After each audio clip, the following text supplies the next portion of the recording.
গত পরশুদিন আগের দিন দেখলাম বিয়ার অনুষ্ঠানে যোগদান করার জন্য রওনা দিছে।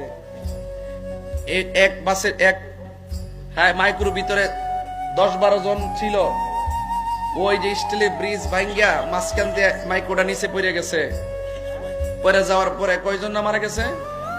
প্রায় 9 জন মারা গেছে, কিন্তু ছোট্ট একটা বাচ্চা বেঁচে আছে। জোরকন্যা সুবহানাল্লাহ।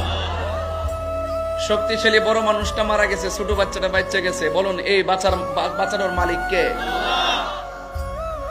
যারা শখ করে নতুন কাপড় পরে গয়না লাগাই গেছে বিয়া খাইতো, এরা আদৌ জানতো না যে ব্রিজ ভাঙ্গা নিচে পড়বো, এখানে তার মৃত্যুবরণ হবে।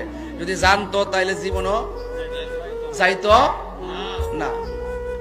এই জন্য তাগরা যুবক, খুব শক্তি বেশি না, মোবাইল নিয়ে মস্তানি করো, আইফোন 15 লইয়া না মস্তানি করো।